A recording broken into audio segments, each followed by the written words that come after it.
So, hello everyone, and welcome back to another episode of the 1 Point Safety Show with myself, Scott Hartley, and my co-host, Scouse Andy. How are you, Scouse? You all right, mate? Yeah, I'm good, man. I'm good. How are you doing? Good, thanks. Yeah, another week's finally through nearly. So, Yeah. busy week, but yeah, we're getting there, mate. It's all right. It's also been a really busy week as well in the Commanders world. But to be honest with you, didn't expect it to be this busy. But there's lots to talk about, which is just mental, isn't it? You There think it's the always off is, though, isn't season. it? There always is when it comes to us. It is. It seems to be. We never get a week off where it's like, that's nothing to talk about, mate. There's Always, always something to talk about. always something.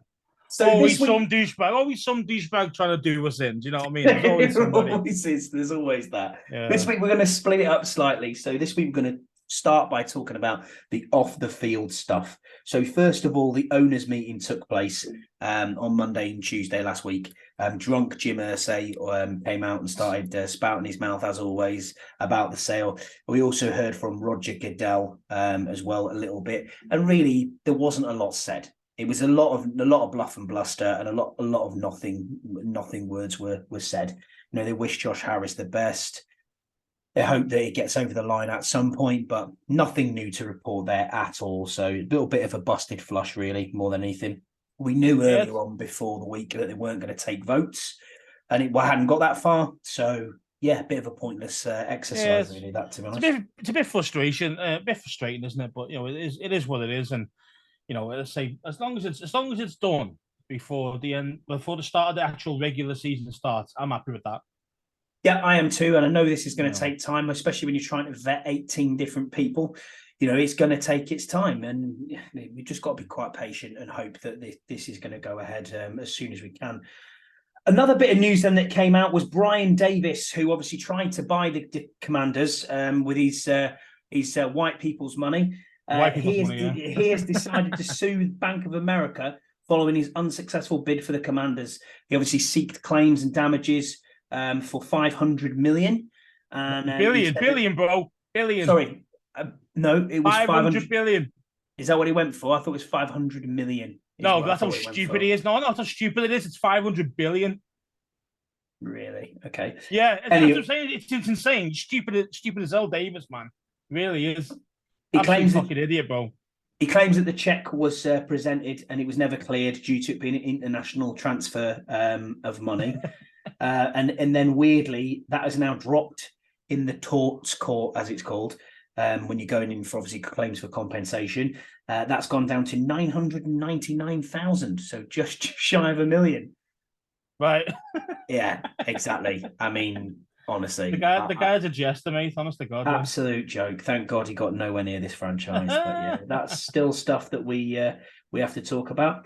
Another bit we've got to talk about really then is DC as a county has filed a request for proposals for the Popular Point site across from Nats Park. So it's a 110-acre site. Originally a $2 billion mixed use plan was approved back in 2008, but it never got off the ground. And it's a spit of land that's south of the Capitol and Frederick Douglass bridges, right next to Anacosta Park is where it is. So it's literally just the other side of both Audi Field and Nats Park. So it's pretty close in the DC area. And that's been raised as a bit of a sleeper as to where they potentially could put a new stadium for us, because we all know that there is issues around buying land around RFK and buying the RFK site. It's kind of been regenerated, that area, and it's quite expensive. And obviously all the land around there is federally owned land. So it's not land that's going to be given the green light for another stadium. So who owns Poplar then? Who owns the Poplar land? The DC government does at the moment. The actual government, with the local government, rather than the feds. Yeah. Right. Yeah, local government, yeah. So they bought that land back in 2008.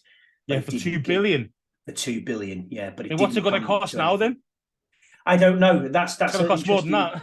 It's an interesting thing, isn't it? But from what I've led to believe, what I've heard, rumours are that Josh Harris and the new ownership group have looked at trying to potentially sell off the land that we have at Ashburn, which obviously would kind of worth a lot negate of that money. slightly. That's a lot of money. Yeah. So there's a lot of real estate there, especially if you're a developer. There's a Yeah, lot of land. there's a big around there. There's a big like that's what I'm looking for. Like IT, like that type of thing, and that land worth a lot of money.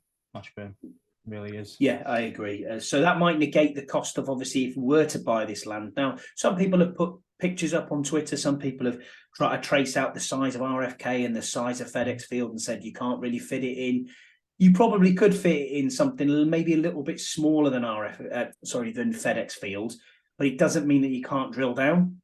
Do you know what I mean? To almost have like a bowl, if you like. So my vision in here, if you're a UK fan listening to this, is if you think about like the stadium light at Sunderland, or if you're a US fan, if you think about the new Chargers and Rams stadium, that is built and sunken into the ground. So there's no reason why they can't do something similar to that. So I think the difference is though. I think the difference is you look at like the actual quality of that land though.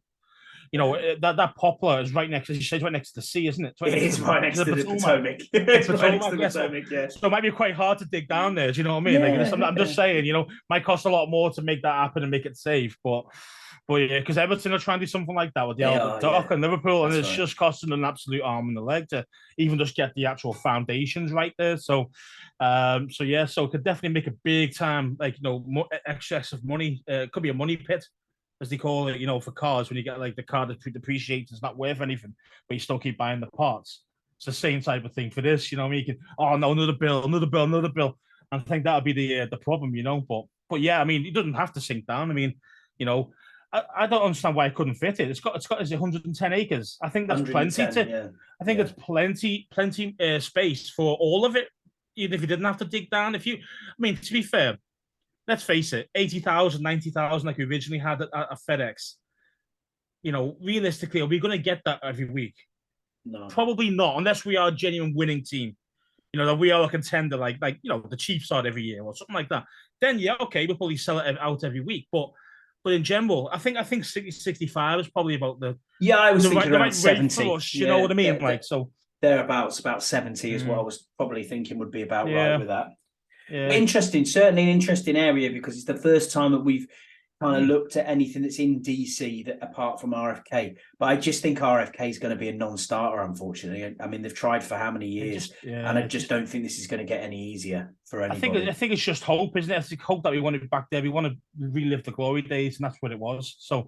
So for us, it's like I want it back. I mean, to be fair, I want it back in DC. It doesn't matter technically where for me, but I mean, I want it in DC. It doesn't matter where about in DC, as long as it is in DC, and it's got good metro links. It's got the infrastructure around it to actually be able to make it accessible. Considering like FedEx is out in the middle of nowhere, and you got to walk like half an hour from the actual nearest tube station.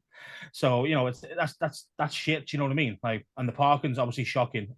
Sorry, the parking's good, but getting in and out is a nightmare. That's awful. I mean, look, if you're in the orange lot, best of luck, mate. Do you know what I mean? Because that is yeah. You're not getting out for hours. You know what I mean? Like 2 or 3 hours getting out of a game. It's a joke, man. Not good enough, or you pay ridiculous money for the red lot, which is, they're the same price as the ticket, like $150, $200. No, just for a parking spot. It's a joke, man. So hopefully they can pull it out the bag. Now, I know this last bit of news, obviously, you've got a little bit on your Scousey sizzle about this, but we'll go through it anyway, and we'll have a bit of a chat about it a bit later. So the US Patent and Trademark Office denied the trademark application for the name Commanders. The reason for the denial was, one, the existence of a trademark for Commanders Classic, which is used for a college football game between the Army and the Air Force, and also a pending application fielded by a man in the DC area called Martin Mccaulay, who filed trademarks for the Washington Space Commanders and Washington Wolf Commanders.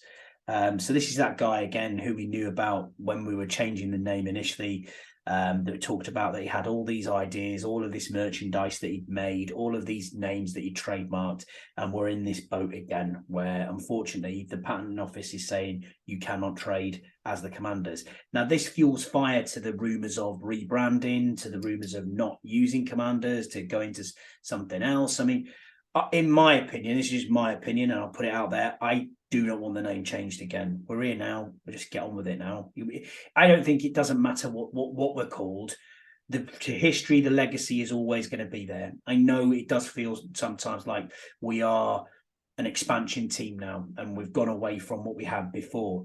But if we start winning again, that's all that matters. Winning on the field is all that matters. It doesn't matter what they're called, as long as they win football games, then we've got something to crow about. And I think because we haven't had that winning for so long, and it's always been that trying to be competitive and middle of the road year on year, we always need something to talk about. So yeah, that's my opinion. What's your thoughts on it, Scouse? Or do you want to go straight into the sizzle with it? Yeah, you can do, mate. Because this is the one that's really pissed me off, to be fair, this week. How on earth? I mean, fair enough, that Mccaulay fella is an absolute tool bag, right? He goes, oh, I'll do it for free. All Washington have got to do is come and talk to me about it. What a load of bollocks, man. Why on earth would you even try and do about 30 or 40 different possible names or permutations of names and trademark them? Just so what, Jason White can speak to you about it and say, oh, by the way, any chance of giving us that number? No fucking chance. He obviously wants something, and it isn't just a little bit of cash. Do you know what I mean? It's something shady, man. He is a shady little mofo. I don't know if he's like doing it on purpose. Maybe he's a Dan Snyder dude. You know what I mean? Might be putting them up and saying, oh yeah, here's 50K. Make sure you trademark all these names.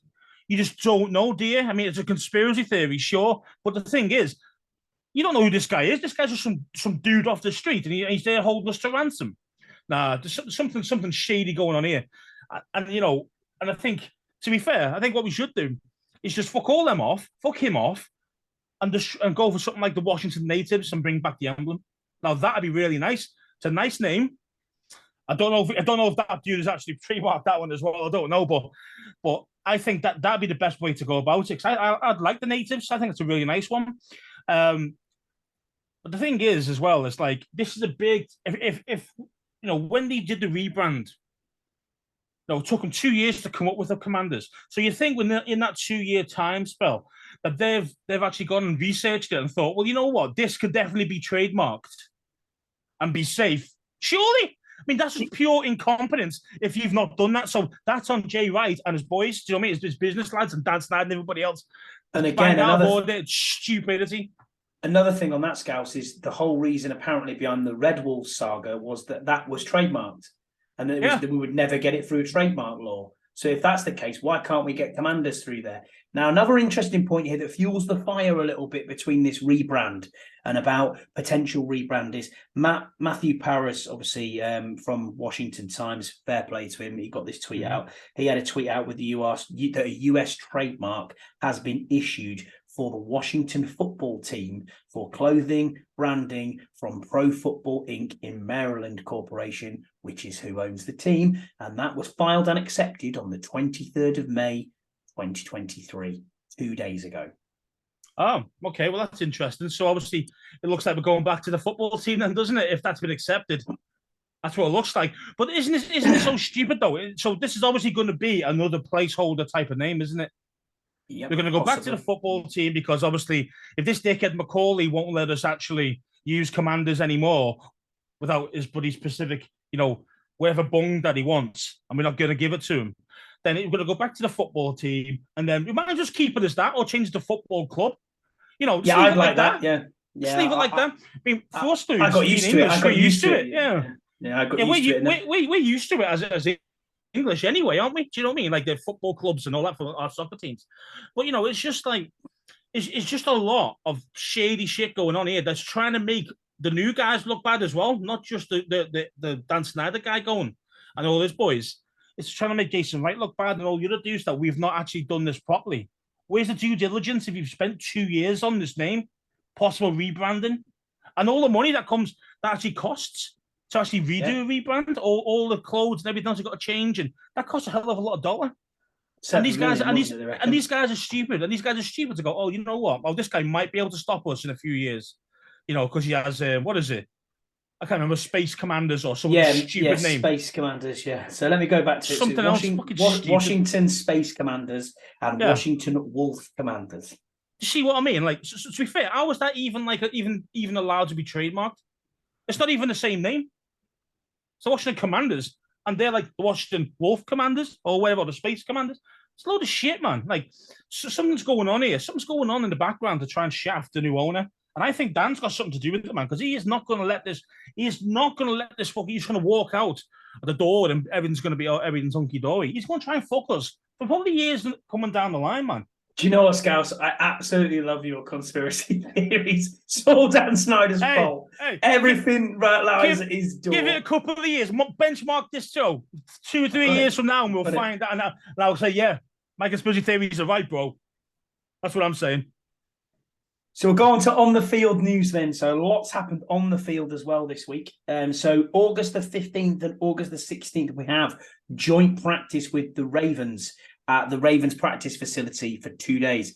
Thoughts on joint practice, Scouse? Right thing, wrong thing? I think right thing, because end of the day, Ron's been doing something the same old every season. And that's not joint practices for the last 3 years he's been here. So, and what have we done? We've done the same thing over and over again and expecting different results. But what's that? That's definition of insanity, isn't it? Yeah, it is, yeah. Exactly. So this time he's thought, fuck it, you know what? I'm going to change it up. And I like it. I think it's a good idea. I think, obviously those guys are going to go 100 mile an hour, but I should as starters. But when it comes to the game, you won't see the starters at all because they'll already practice hard for those 2 days fully. So yeah, and you got to remember I don't think you'll see them. I don't think you'll see them on the actual match day. You got to remember as well, AFC and NFC, so that's helpful as well. That we're not in the same conference or anywhere near each other, which is as in division wise, which is good.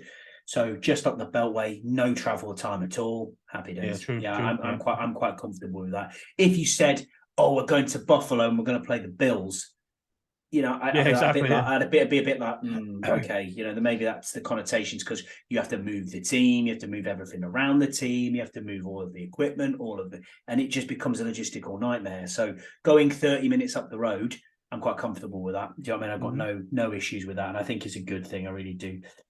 So OTAs have started this week as well, and the highlights so far, and we'll go through this a little bit. So Sam Howell has looked very, very good by all accounts from what I've read on social media, some of the videos I've seen. Now, I get it. We've got to temper our expectations here. He's not throwing against live defenses. There's no pads on. There are people there, but it's practices, it's workouts, and it looks like he's doing what he should be doing. Howell's looked very good. He's working with the ones. Jacoby Brissett is working with the twos. Brissett is what John Keim called feeling his way into the offense. But Howell is making every throw possible out there. He only had 3 incompletions on the entire day yesterday and of day 2, and all 3 were drops. They were not his fault. Yeah, so good. It's good. You know what I mean? It's a good marker that the guy can play obviously under no pressure. There's obviously you kind of expect a starting quality quarterback in the NFL to actually be able to do that. Slice defenses up, especially in OTAs. Let's say there's real no pressure on him, and the defense is trying to, find a way. You know what I mean? So for me, it's like nice that he's playing well. No, it's nice. I mean, it'd be a nightmare if he was having an absolute shocker. I mean, that'd be like, oh my god, what have we done? We put it all on Howell, and he can't handle it even in OTAs. That'd have been bad. So at least this, it tells us still that again, I'm still on the Howell train. I think Howell's going to be a very good quarterback in this league. So for me, it's nice to see that he actually is looking decent already. It's nice. Yeah, the other thing is, I think George Carmi, shout out to George, put together a video, and it was a video of Sam Howell, and it was like a 30-second split video. You can go and search him on Twitter. I'm pretty certain it's on there. And then right next to it was Carson Wentz last year, and the inaccuracies and the throws from Carson Wentz was shocking. It was wild, and I was just like, right, okay, this is completely 2 different beasts here. You know what I mean? When we look at them, when we compare and contrast to the exact same times, and don't forget, Sam Howell's in exactly the same boat, but so is everybody else. They're all learning a brand new offense. So Carson Wentz came in here learning a brand new offense, and if you look at the difference, you think, yeah, it's quite stark. So it's really, really clear that has happened. Another thing then, Eric Bieniemy, obviously boisterous, vocal, as he has been, shouting at Sam Howell when he threw a pick on day 1 to Percy Butler, and shouting at him saying, was that day pick. 1, was it? Was that day 1, was it? He says, your pick, you go and get it. You know what I mean? So he Yeah, because he made didn't Sam chase him, did Howell. he? He just stopped, No, didn't he? Didn't do anything. just I was stopped. like, So yeah, I like that. I like that. Again, hold him to be accountable. bang You know, on, and that's what you he's made the doing. mistake. You try and rectify it straight away. Yeah, I like that. I like that. Lot of noise, a lot of chat at training. You know, a lot of, if I want a centre in there, you do your job. You know what I mean? There's a lot of that going on that he's talking about. The big nickel, we'll talk about that. The big nickel, or the Buffalo nickel, as it's been known, been shared with Quan Martin and Percy Butler stepping up. And the slot corner has also been shared between Benjamin St. Juste, Forbes, and Martin at times. So it's been a bit of a mishmash around the back end of the team there. But it looks like they're trying everyone out at different positions, try and see what best suits now, so that they can run this later when we get further into training camp, which is a good thing. And this is what Percy training's Butler, all about, isn't it? It's what training's all exactly. about. Mm-hmm. As I said before, Percy Butler picked off Howe. It was a timing issue and not an errant throw, is what I've been told. So it wasn't anything to do with Sam Howell. It was the route that was run by Cole Turner, and he was picked off by Percy Butler. And then we've got to get onto it, really. Chase Young, Montez Sweat, and Charles Leno did not attend the voluntary workout program. Obviously, with this in mind, Christian Burt from UKHTTC, go and check him out. He does some really good blogs. If you just search in Google UKHTTC, you'll find him. He's asked us on Twitter saying, Chase not attending, is it a big deal or is it not a big deal? Well, it depends, doesn't it? I mean, the thing is that this has always been his way. He's always done the same thing every season. So am I shocked that he didn't show up? No, I'm not shocked. The only thing is that he's meant to be a leader and a captain. Mm-hmm. You know, you've got to lead by example, man. Not just rah big in your face when he's there. You've got to actually be. You've got to be there and do by the numbers. You know what I mean? Do it properly every day. Like Terry, for example. You know, Terry missed out last year, but that was only because of his contract issue. He's there every year. You know what I mean? Every year. Yeah, he didn't miss training leader. camp, did he? He just missed OTAs. He missed the OTAs. Yeah. He missed the voluntaries, and obviously he signed him up before. Obviously, he would play as in train. I get that, and you know I can understand that, and obviously that's a business decision. But with Chase, this is not a business decision. This is stupidity to me because you know the thing is that he needs more training. He needs more within the team because he's produced shit after his first season. He's produced nothing. Now I understand he's had a really horrible injury, and he really has. But at the end of the day, this guy's got to show up and say, look, man, I'm here to work. I'm here to actually produce and say, look, hey, there's FUs. You don't want to pick up my 5th-year option. I'll show you mofos. I'll be there and I'll show you all out how it's done. But instead, I'll stay away and I'll do my own thing and, you know, blah, blah, blah. It doesn't show like how, was it Payne last year? Yeah. Payne came anyway. Even he was pissed off. Don't get me wrong, dog. Every player's going to get pissed off. You say, I'm not guaranteeing you that 17 million in your 5th-year option because we haven't seen enough from you. I understand. Players are going to be pissed. Do you know what I mean? But it's about how you handle that. And obviously, at the moment, Chase has not handled it well, from what I can see. Yeah, I agree with you completely. For me, Chase Young needs to have more time on the training field. Why wouldn't you want to be around the guys, around the locker room, putting the work in, showing the rookies, this is how we do things here. This is the culture that we're building. You know, I look to the leaders of this team, the captains, and I think, yeah, okay, Deron Payne's not a captain, but he led by example, as you said. The Terry McLaurins, the John Allens. I'm thinking about taking Chase's T off and give it to Payne. They're all there. They're all doing their thing. They're all playing. You know, they're all at the OTAs, and you just think to yourself, what are you actually playing at here? You know, you'd rather spend time in a camp with, you know, with somebody else, or you know, in California. He's probably just working out in his own gym. That's probably all he's doing. Maybe. It's like, mate, come on. I look at it and just think to myself, you need to prove now to everybody that you are this person, this generational talent that we picked at number 2 for a reason. You've had a bad injury. I get that. And also at the same time, we said this last year when he first came back into playing, you know, that San Francisco game is the example. When he found out my knee is good and it feels okay, and he had that contact, it was a case of, we're starting to see a little bit of flashes of what he knew before. But for me, even in year 1, although he was rookie of the year, there was no finesse, there was no spin moves, there was no. No, he was always a ball rush, power rusher, wasn't he? That's what he always was. And that doesn't always work. So what we thought was going to happen is you go away in that off season, you learn, and you look at it. You've got one of the best to ever do it for us in Ryan Kerrigan, absolute surefire, gold jacket, Hall of Famer, Ring of Honor, all that stuff for us. He is your coach. Why aren't you listening to what this guy's got to say? The all-time sack leader at the franchise you're playing for, and he's no slouch, Ryan Kerrigan. You know what I mean? He was a beast, and one of my all-time favorite players. And you think, why aren't you doing that? Why aren't you listening and taking that advice from him? Instead, you're staying away, which in its own right proves to me, gives me a bit of a bad vibe from it. And I'm now sitting here, and I put it on our group chat again. Is he a bust? Is this a bust? Well, right now, he's acting like one. He's acting like a bust. He's acting like a bust.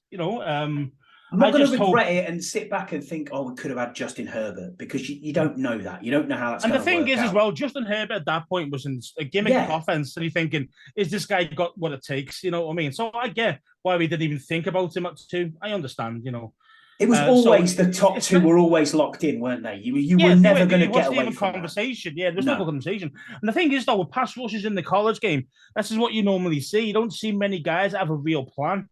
You just see guys using their athleticism and strength.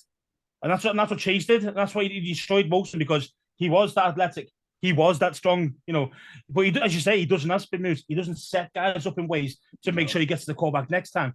Stuff like that. He didn't really even have a thought process of that. And I think it was taking him a long, long time to try. And in the second year, when he did try different things and tried to finesse things, but he was bad at it. Let's face it. He was bad. And that's why he never got any sacks.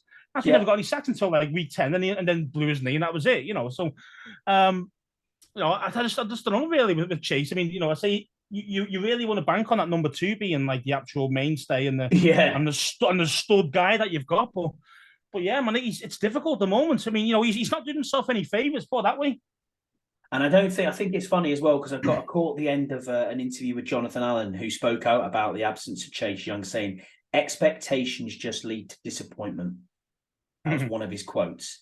And then he also said, he later added, at the end of the day, it only Chase knows. Now that tells me they're pissed off that he isn't there too. Yeah, I mean, it's another team captain saying about a team captain, look, why aren't you here? Yeah, Charles Leno, I can understand in some respects. I still find that a little bit strange that he isn't there. I'm not liking that one at all. To be fair, no. I'm hating that one more than Chase. To be fair. Because of a new offense, because there's a brand new offense there, and he needs to learn that shit, man. I mean, this with the defense, like they know what they've got. Their scheme ain't changing, so Sweat and Chase can have those few days off or whatever it is. Really, if you really don't even look into it too much. But from an offensive side of things, he needs to meet Bieniemy. Is he going to be a starting left tackle for us? Is he not? Now, that's the only thing you could think of from his side of things, like saying, well, actually, I'm probably going to get cut anyway, so why show up? That might be his thing. That might be his thing. But otherwise, why isn't he there? Because it's a brand new offense. It's getting installed right now. Why isn't he there? You see what I mean? So he's the most veteran player on our offensive line. So why isn't he there? So that's annoyed me. But again, if he thinks he's going to get cut, then I kind of understand why he doesn't want to be there. Doesn't want to get hurt. You know what I mean? Is he hurt still? Is he coming back from injury? Has it been excused? I just read we don't know any of this. Well, I just read a tweet from his missus. Missus is on Twitter. And I'm in best shape of my life, lost 9 pounds, and my husband's in his best shape of his life. Well, if that's the case, why isn't he there? So he's obviously not injured yet. He's not injured anymore. Do you know what I mean? So why isn't he there? So it must be to do, if it's a thought process, or he's probably been told he's going to get cut. That's what I think. Maybe. But the other thing is, it hasn't been mentioned. Obviously, as you'd expect the Washington media to go by, no one has really mentioned Charles Leno being missing. Now, I understand it's voluntary. This is the thing. It is voluntary, so you cannot mandate them to go there. No. But at the same time, everyone's hyper-focused on Chase Young because of the injury, because of the time, because of he's the high draft pick. He's that, as we just said. And Chase has done it every year, though. Chase has done it every year, though. Do you know what I mean? So is Montez Sweat. And no one's getting on this case. But the difference there is Montez Sweat had a good season last year. Yeah, and he looked like he was ready to ball out. He stepped up a little bit. He stepped up a bit. And the thing is, as well, this guy's got a lot of family problems, man. I mean, you see, through all the shit he's been through the last couple of years, mean, he's probably got to do a lot of things for his family that we've got no idea about. You know what I mean? And Correct. if it's voluntary, I'm not going to be there. Do you know what I mean? Like, I need I need to do other things.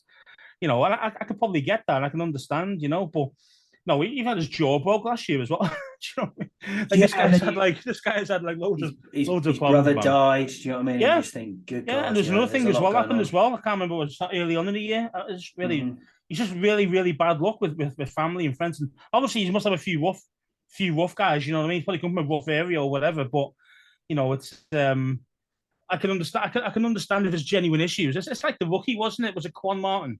He didn't show for Yeah, rookie minicamp, did he? Because he had other family things on, issues. Yeah, family issues, and you know, think life happens, shit it happens. does. Yeah, it does. Yeah. But with Chase, nothing's come out saying, "Oh, he had a family problem or this or that." He just nothing's happened. Do you know what I mean? So like, yeah. So I can understand why everyone's getting on Chase again. You know. Yeah, another thing on training camp then. So Emmanuel Forbes and Quan Martin have looked solid. Forbes picked off Jake Fromm and ran well with Curtis Samuel. So like speed for speed, he ran really well against Curtis Samuel on the routes, which was good. He did get a bit bodied against Cole Turner. Cole Turner like literally smashed into him. It was quite a heavy collision, and it was like oof, okay, you know, one of them. But he shook it off, carried on, no issues whatsoever. But don't forget, mate, he shouldn't really be up against tight ends, should he? Let's face it, 6'6" fella. And you know what I mean? They could easily. And Quan Martin had a good collision pass breakup with Logan Thomas as well. Nice. So That's what you want to see. We need our defense, our DBs to be stopping the buddy guys in the slot and the tight ends. You know, that's the thing. And the thing is as well, did you hear about Terry giving showing Forbes the way? You know what I mean? Like in 7-on-7s, and he just left him for dead.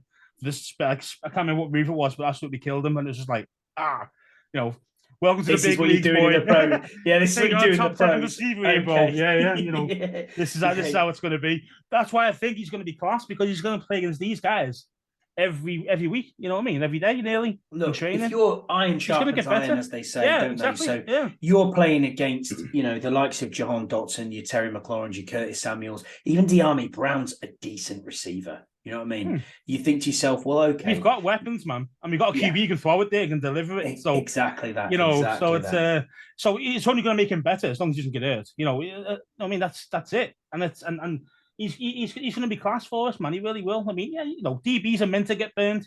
That's what you don't understand. Like DBs are meant to get burned. If they're 1-on-1 with and the ball's thrown properly, the DB should get beat every time. Dude, I've never understood the cornerback position, because like you are literally running the same route backwards. As a wide receiver backwards. I mean, what on earth? It's just you got to be that quick backwards. Yeah, it's insane, isn't it? Yeah, I know. It is. And to be until you get that break, be bang on. Until you get that break, and then it's either, oh my God, I've lost him. Am I going to hit him? Is it a pass interference? Exactly. And now, obviously, the way that the game is working, it's heavily favoured for the wide receiver anyway. So you're always going to look for that. And that's why you see DBs panic at the last minute and give a PI away. Because they're thinking the guy's going to just get there before him. But if the ball's delivered on time in the right place, the DB should be dead, should be in even the game. Do you know what I mean? And that's the thing you see. It's like if your cornerback can produce, you know, you've got that's why they are premium positions. You know what I mean? It's all about timing, though, isn't it? For Emmanuel Forbes, I mean, it's about timing. That's why he's always been around the ball and got these picks. You know, if you look at the one he knows where he's at. The one he picked off at Kentucky against Will Levis, he just read it completely, read the entire play and thought, Screen, I know this, bang, I'm gone. Yeah, and that was it. Gone to the house. Funnily enough, this the last bit of really on the field news that we've got is Cole Turner. Cole Turner is attending Tight End University this offseason, which is obviously a clinic. If nobody doesn't know, it's a clinic that's hosted by Travis Kelce, George Kittle, and Greg Olsen. Last year they had 90 tight ends attend. Even NFL dudes, like all NFL dudes, not all of them, but majority of NFL dudes or high end college dudes. And this was at the request of Eric Bieniemy. So that's quite interesting that EB said, Kelce, go and see Travis, go and see George Kittle, go and learn from Greg Olsen. I mean, there's 3 premium tight ends. You know what I mean? We probably all Hall of Famers at some point. Absolutely. So this leads us on really to a question that Commander Viscount posted to us on Twitter. So thank you very much for your question. And that was, do you think that Cole Turner takes the next step this year? Tough question, really, because we don't know what he really is yet. He's still the unknown, isn't he? I mean, he's a receiver that turns to tight end. He looked okay, but then Heineke and Wentz kind of threw him into the wolves and got himself knocked out by a shit pass that he tried to catch. And he concussed the rest of the season, So it was difficult. Really, it's difficult to know what we've really got with him. But let's face it, he can't be much worse because he didn't really produce anything for us last year. So I'm going to say yes, but he's going to have to take that next step as well. I mean, nice that Bieniemy's told him, look, man, you're way behind. You need to go and see those dudes, at their clinics. Great, that's only going to be a benefit for him. I don't necessarily think that's because he's way behind. I think he's just hey, you go and see from the best and go and get your... Yeah, but if that's the case, then why did he send all of them? It's true. Yeah, you see what I mean? So there must be something like that he's maybe behind a couple of them or whatever, and that's understandable. He is a receiver turning into a tight end, so I can understand like the nuance of the position that he doesn't really know too much about, or he's not great about. That's fine, but again, that should only help him. That clinic should only help him. So, and he's going to have to step up because we've lost Armani Rodgers for the season. So already, we'll get on to that. Yeah, are we going to get on to him? Are we? Yeah, so, we are. Yeah. So to answer your question, Viscount, yes, but I don't expect miracles from the dude. You know what I mean? But I think I just want to see him better than what he was. I just want to see him as a serviceable red zone guy, to be honest with you. That's where I definitely see him. Yeah, and again, that's on Scott Turner's fault. He never schemed it up for him at all last season. So, and obviously before he got hit, obviously after he got the concussion, he never came back. Blocking all the time as well. He's not a blocking. Yeah, he's not a blocker. Yeah, no, ridiculous, man. Big, massive wingspan. Tall guy, heavy set guy, red zone threat. Can run a decent route. Speedy, and you think, do you know what? Yeah, I'm going to make him block. When you've got John Bates, who is the best blocker and tight end in the NFL as a rookie, and he doesn't even block, and it's like, well, he's now your pass catcher. Yeah, I don't know. I'm Scott Turner for you, mate. I'm lost with that disaster. But yeah, to answer your question there, Viscount, yeah, I think that he will take the next step, whatever the next step is. Very raw. Next step for me is better than what he was last year. I mean, that's all he can say. Yeah. And I think he will be better. He will be better than he was last year. But again, that's not a wow. Do you know what I mean? Because he didn't produce shit last year. So we've got a couple of injury updates, as we just discussed there. Cat out the bag from Scouse. Armani Rodgers got a non-contact Achilles injury, which is requiring surgery. And he will be out for between 9 to 12 months. So on the back of that then, Paul Medley has asked, shout out to Paul, by the way, he has asked, who is the next man up then from there? Well, I think we've already mentioned him, haven't we, really? I think we've got obviously Logan Thomas is going to be, now that we've lost Armani Rodgers, I can't see thing of being cut now, Thomas. I can't see him being cut now. So, because he'll be the starter. Then you've got your Bates at 2, and then you've got the other wide receiver / tight end, in Turner. You've got Hodges as well. You've got Hodges as well. Yeah. But you don't know what you're getting with him. I mean, obviously last season, practice squad, wasn't he? Logan Paulson was big on him, thinking, hey, this guy looks sharp. He looks really good. So maybe he's going to be the guy who's going to step up really, even more than Turner.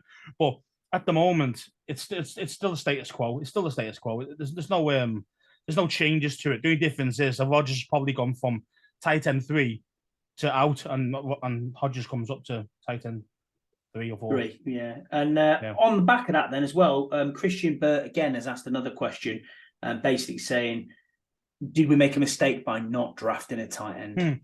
Hindsight's always 20/20, isn't it? I mean, but the thing is that we still got bodies, we still got guys who actually got some potential. So it's still a reasonably strong group. So for me, I don't think it was a mistake. Don't get me wrong. I mean, on podcasts, before the draft and all the rest of it, I really wanted Michael Mayer. I know it was a bit of a. Well, he wasn't really a reach at 1. I mean, because he did go in. I think did he go in the first, or was it the second round? He went Mayer. Second round, but early second. Yeah. So again, Kincaid went to the Bills, didn't he? That's what he went first. In the first round. He went, but he was the first tight end off the board, wasn't he? The first time, and then it was Mayer, and then it was the other dude. But yeah, I mean, I really wanted someone like that because he could do both, and he could do it well, as in block, and he can receive as a receiver as well. But again, that would have sent our offense over the top, I think personally. Just having him there. But again, okay, Mayer went to the Cowboys.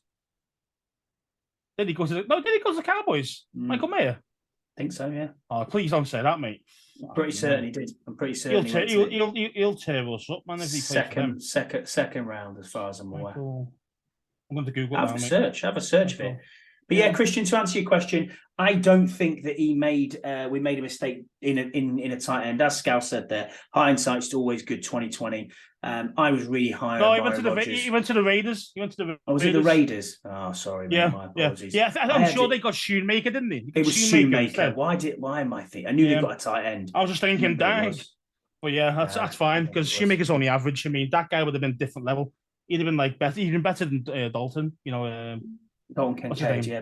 No. Dalton, Schultz. Yeah, Schultz. Yeah. You'd have been better. You'd have been better than him. To be fair. But yeah, Christian, I think with then that tight end room as it was, Thomas, Amani Rogers, Curtis Hodges in and around the practice squad, and then John Bates and Cole Turners. We've got people there. We've also got people who are undrafted free agents who are camp bodies. Don't be surprised.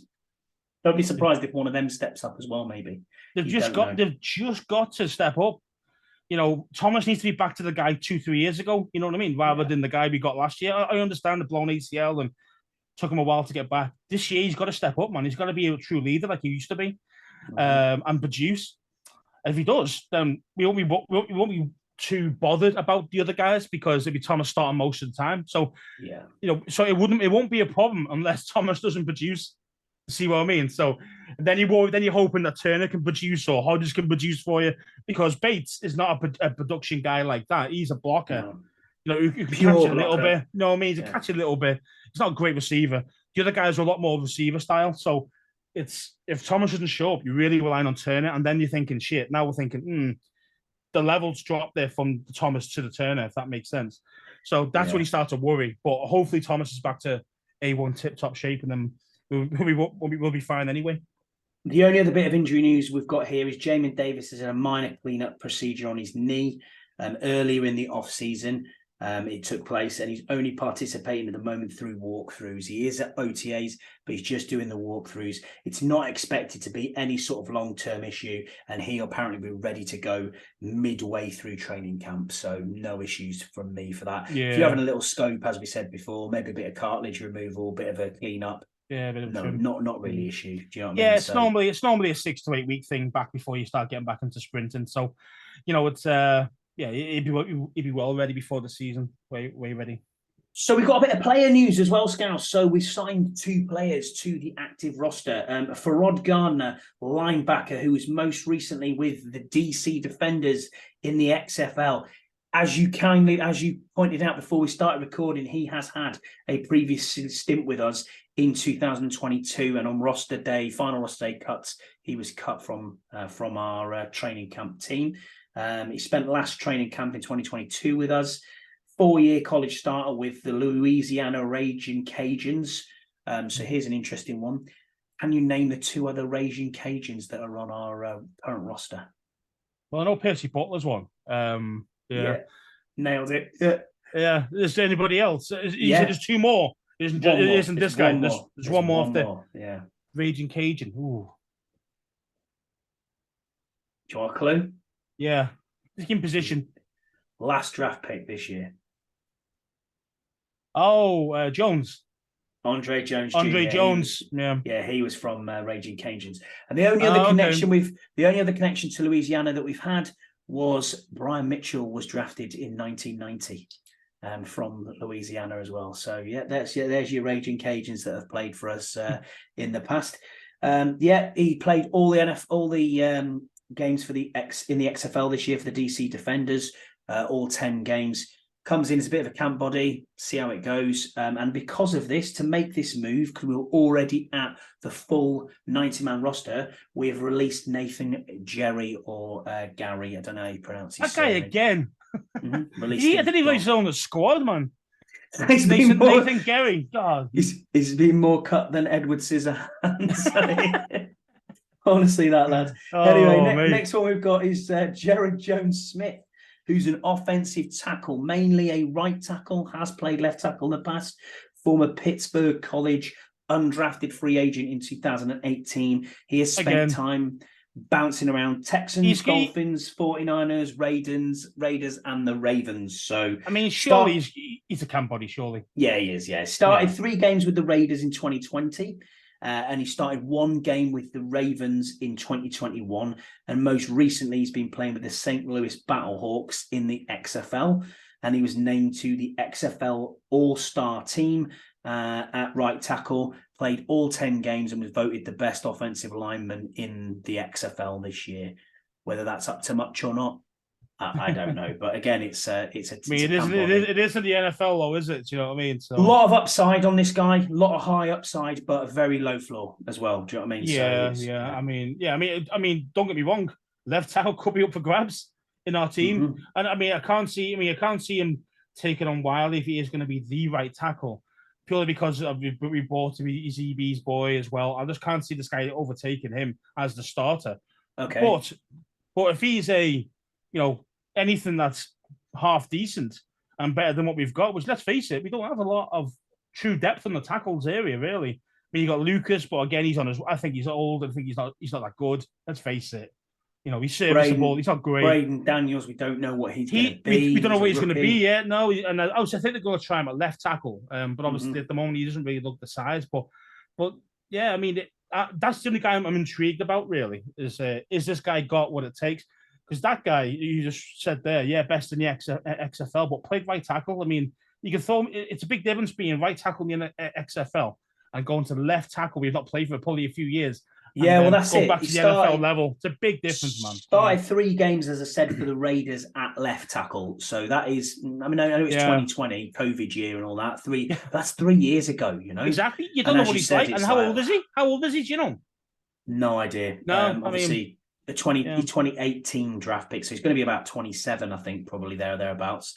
And you think to yourself, okay, this guy's coming in. He's going to try and make a bit of a splash. 6'6", 340 pounds as well. So he's a big boy, I mean, he's got the size and height there. So yeah, great. And to make the move again, obviously, because we were at 90-man roster, as we just said that before, we've released Drew Himmelman, another offensive tackle who again has bounced around practice squad, including ours last year. So he's been with us more times than, again, I can shake a stick at. He's always on our practice squad in and around. Last bit of player news then is we signed all our draft picks. But apart from 2, and the only 2 that are unsigned remain Emmanuel Forbes and Jatavius Quan Martin. They are our 2 highest draft picks. So these guys have not signed, but they're training. They are training. That doesn't make any sense to me, that. Because again, once he gets hurt now, he got no contract. Not signed. That's weird. I mean, what are they after then? Is it kind of like more upfront money compared to the rest of the deal, or is it something like that? Or what I think you've got to remember as well is there's going to be a breakdown, isn't there? Now, normally what you offer a first round pick, what you offer a second and third and so on. There's normally that standardized contract, isn't there, for a rookie? It's whether we've got the money to actually do that. That's the worrying thing. Are we waiting to cut Norwell to then pay? But where's the money coming from? Because right now, if you cut Norwell, it's fine. If you wait till June 1st, which may be why they're waiting till June 1st, and they've said, hey, we'll pay you out of what coffers we've got left as a bit of an injury settlement, or here's some money for you to come to training camp, and we'll give you that money for OTAs. To make sure you get paid, and maybe we'll wait until the 1st to make sure these post 1st June cuts go in, which is Chase Roulier and Bobby McCain. There are 2. Probably waiting for a June 1st cut for Norwell as well. Which I thought you could only have 2. You only do 2. I'm pretty certain that we did designate Bobby McCain as a post June 1st cut. I'm just thinking about Norwell as well. We definitely designated Chase Roulier as a post June 1st. Yeah, he definitely that's where the money is. Yeah. Yeah. The thing is, is that Norwell is injured at the moment as well. So you can't cut a guy who's injured. So they're waiting for probably him to be healthy and then fire him off. So, but that could be any time. When's he healthy? Next month, next week? I don't know. But And by the time you're there, you're already past that 1st June anyway. And then on the 1st of June, boom, you just cut him. they've You just cut him yeah. anyway. Exactly. Yeah. So you might be a guy who's signed. just literally a post-June cup but not designated. Do you know what I mean? So yeah, exactly. And that's probably where the money's come off from. So yeah, it's another week for them, isn't it? Basically, another week, and then they'll get paid their proper money. But again, I do see sometimes though that some of these guys don't want their money up front, and a bigger bonus at the start compared to the second half of the contract. Or there's always agents trying to negotiate shit like that. So there might be an element of that too as well. Be interesting to see what happens with that. Yeah, it'll be very interesting to see. But as soon as we hear any news on whether they have signed their contracts, that's fine. But all the other draft picks signed up, job done. So I'm quite pleased with that so far. So we've got some fan questions then that have come in. So thank you very much for submitting these fan questions. Really appreciate it. Keeps us on the straight and narrow. It gives us an opportunity to get to answer what you guys want to hear from us. Mike Allen's put in about 30. As he normally does. So yeah, cheers, Mike. Shout out to Mike. You can find Mike at Twitter. He is Mike at Mike Allen 9999. Give him a follow. Great guy. Massive Wolves fan as well for his sins. But yeah, it is what it is. So the first one he asked says, with our defense scoring 21 points, with our defense, will scoring 21 points on average from the offense be enough to guarantee victory? Because last year, our average points was only 21, wasn't it? Was our average points for the as in our offense or our offense defense was? Yeah. Our offense was 19. Our offense was 19 points on average. Yeah. It was shocking, mate. It was bad. To answer your question, Mike, no, I think offense only averaging 21 points a game ain't going to cut it, man, because we're taking on a lot better quarterbacks this year as well. Yeah, true. So, it's and the schedule's just brutal for us. I think we've got a 7 out of 10 games away from home halfway through the season, where it leads into the bye week, and we've got 2 away games back to back straight after. It's brutal, man. It's absolutely brutal, and we've got some quality QBs that you mentioned in previous shows that we're playing against. So for me, mate, I think we've got to be getting close to 24 points on average, minimum. Our defense will keep us in it most of the time, but we do need to be scoring on average 24 points per game. I think 21 just wouldn't be enough, mate. So I got a little note against this as well, saying it's got better, as in our defense has actually got better. I truly believe that with the first 2 draft picks we picked up this year in Emmanuel Forbes and Quan Martin. Putting them 2 in there is going to make our back end better by a significant amount. Taking the ball away, didn't do that last year. So this is going to make us better. But the NFC East has also got better, and that's the problem. So divisionally, you're going to struggle a little bit as well. So I kind of agree with you, Scouts, there. Scoring 21 points is just not going to be enough to get it done this year. Mike's second question then is, with a 12-5 record almost a certainty, which 5 teams might fluke a win against us? I like your optimism, Mike, but I do too. Yeah, I really do. I think it's quite easy. You're going to see 5 losses. You're going to see, to be fair, as I say, I think I've had us at 10-7 and stuff like that, at best, I think I was 9. I think it was 9-8. I think. Yeah, I think you were. Yeah, but obviously the easy ones are going to be things like Buffalo. That's going to be one that's going to beat us. Philadelphia. The Giants, Dallas. We always tend to share these games most of the time. It doesn't matter how well you're playing at that time. It's in house. It's family business. You know what I mean? So there's always going to be, there's always that edge. So I think we'll split them 3. So, and then Buffalo, and I think the Niners as well. I think there's at least 5. Miami, maybe.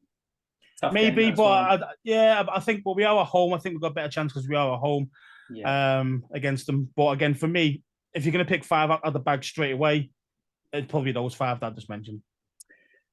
Third question, Mike asks. What do you think? I agree. Yeah, I agree with you. That you've actually nailed it there for me. Dallas, Philly, Giants. They always beat us. I mean, it's just Daniel Jones is like a demon against us. I would say Miami, Buffalo, definitely, and probably the 49ers. Yeah, so that's more than 5, then, isn't it? Yeah, well, I wouldn't say Giants because I don't think the Giants. The Giants, man. Both. It doesn't matter how good they are or bad they are. We never beat them. We always lose. Always lose at their place. Always lose at their place. Yeah. Yeah, man. So Mike's third question is: Do you like me feel that the O-line will be much better than many think?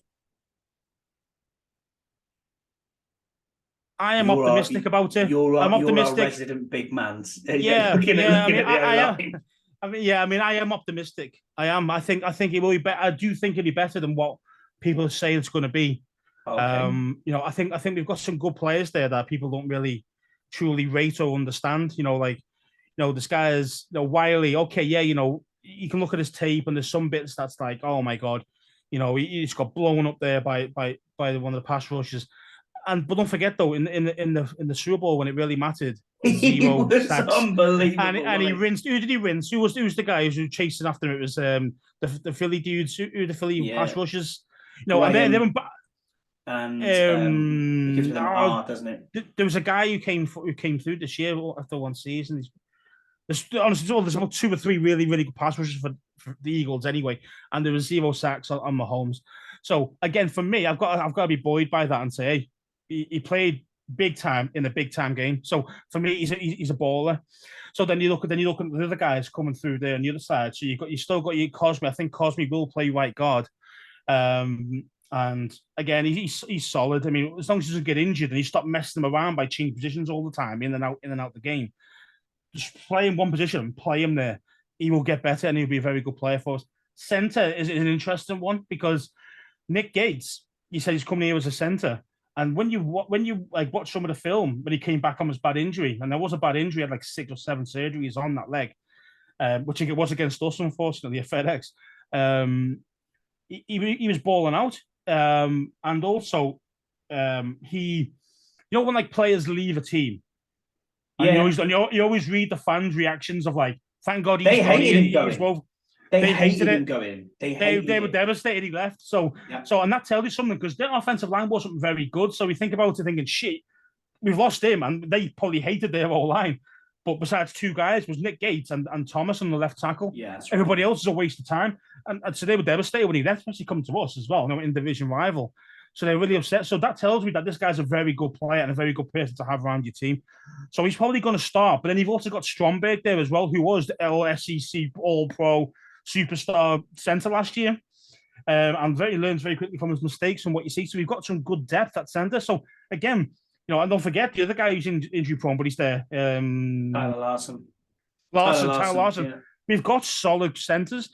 The only and the left tackle, you're looking at Leno if he's going to still be and not be cut. And then you got Braden Daniels. Yeah, I don't know how good he's going to be. This is where it gets sketchy.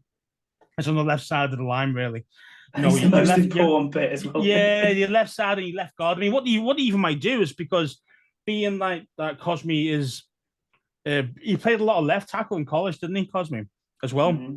They might play him left guard to be more solid with the left tackle. Do you know what I mean?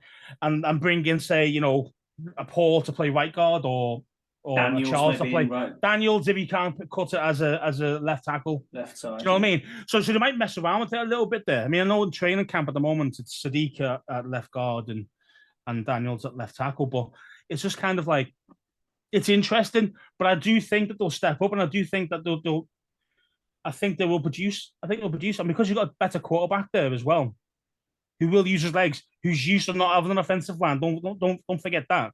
This last season in college, he didn't have any offensive line. It was shite. So he was running for his life. So he knows what to do. He knows when to run. He knows when to throw it. He knows when to keep it and take the sack or throw it away. His decision making is very good. So for me, that will also make the offensive line look better as well. So for me, yes, I do think it'll be better than what people think it's going to be. Agreed. Don't have anything more to say on that. So we'll move on. Well done. Thanks, Mike, for your questions. I've got one more from Mike, but we'll do that at the end. Okay. Alid at UK Commanders has asked, shout out to Alid as well, been on the show as well, great guy. Do we stick with Joey Sly as our kicker, or do we see some competition being brought in to test him? And Alid wants to see Goggles himself, Rodrigo Blankenship. He wants to see him brought in. I mean, competition, as you say, iron sharpens iron, doesn't it? So it does. So from my angle, for me, yes, you've got to put pressure on Sly. Because at the end of the day, this guy misses too many extra points, and field goals. He tends to be quite solid with the field goal side of it. He doesn't tend to miss too many. However, the extra points, mate, he's got to knock them through like it's nothing. Otherwise, he's just becoming a liability. End of the day, we're not a team he puts on 40 points a game. 35 points a game, like the Kansas does and Eagles do against most teams. So you can't afford to miss those points. They are gimmies, but we need them to have a chance to win. It's They're crucial for us, and that's what puts more pressure on the kicker as well because of that. They know you need to put that through the posts. But for me, 100%, man. Bringing the guy who's already got proven NFL experience. Let's see if he's back from his injury because he didn't get a really bad injury, Blankenship. Yeah, he did, and that was the reason why eventually ended up getting cut. Was he the Colts? He was the Colts, wasn't he? Was that? Yeah, I think he was Colts. Yeah. And he was good for them for quite a while. He was very good. Yeah, he's very good. Yeah, then he got a bad injury. I think it was a hip or something like that. And obviously, when he came back, he wasn't that good with shit. And then obviously they cut him. So, but yeah, for me, you've got to put pressure on him. End of the day, let them fight it out. Bring in a Blankenship, or by all means.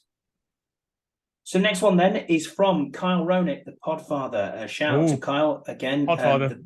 Podfather's on. So at the Burgundy Zone, you can find Kyle on Twitter. And also go and watch them on YouTube and subscribe to their show. Great show. He says, who gets more snaps this season?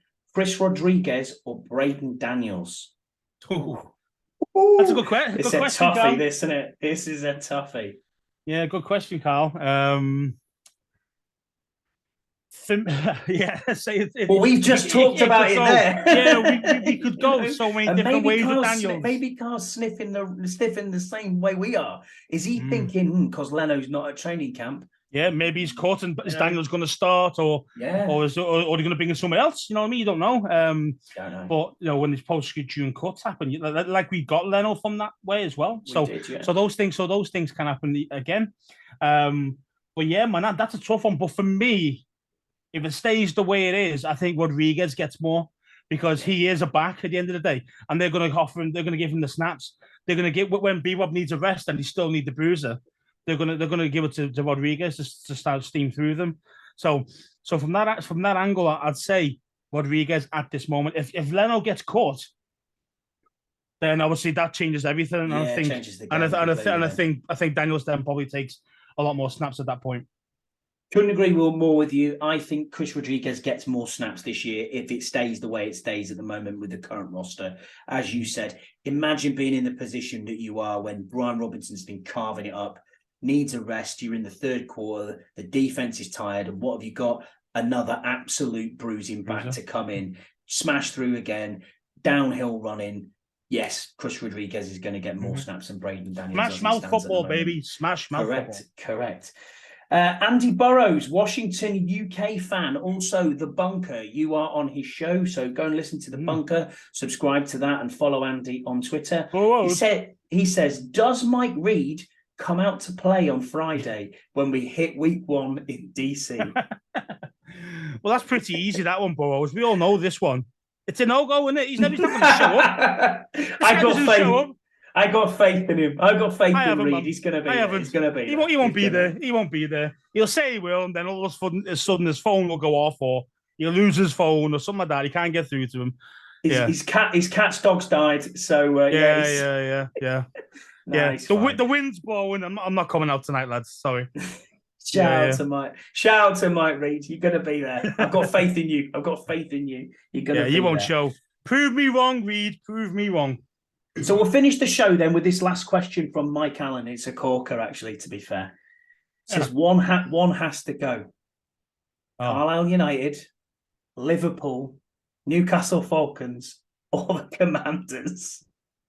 Now, for you, this might be easy. For me, this is easier for me, man. Yeah, for you, it's a killer. For you, you're going to say obviously. You're obviously going to say Liverpool, aren't you? Of course I am. Yeah, I'm going to say Newcastle Falcons because rugby. Yeah. I used to be rugby a while back, but that's not really my bag. And plus, it's Newcastle, so no. So I mean, Carlisle. My sister used to live in Carlisle, and I went there quite a lot. So I've got a soft spot for Carlisle United. So from that angle, we can keep them. Obviously, Liverpool keeping as well, and obviously the Commanders are keeping. So for me, it was easy. For me, it was a Newcastle one. It's going to have to be Newcastle for me as well, unfortunately. I'm not going to do you dirty, Scouts. You love Liverpool. I love Carlisle. I love the Commanders. We're not getting rid of them at all. So, unfortunately, doesn't leave us a lot. Ideally, I would say Liverpool, yes. But no, I'm not going to do you dirty like that. I'm not going to do you dirty like that. Well, that's been a great show, actually. I really enjoyed it this week. Thanks so much for everybody for putting their fan questions in. Really, really appreciate it. Obviously, if there's things that you want to do differently, please let us know on Twitter. You've got Scouse you can find at Scouse20. Me, I am at ScottyH84. Scouse Andy 20. That's what I just said. Scouse Andy 20. No, you said Scouse 20. So that's fine. Oh, mate, I am just got to correct you there. You know what I mean? That's what I do. Yeah, you do it. Good right. job, man. It's your show, mate. It's your show. And the show itself is at 1.safety4 on Twitter. So yeah, head out to us. You'll see the graphics that are behind us. We've got a new graphic. Thanks to John Taman for that. And hopefully a lot of new things to come in the off season. We'll keep you updated. Thanks for listening, everyone, and we'll see you the same time next week. Bye.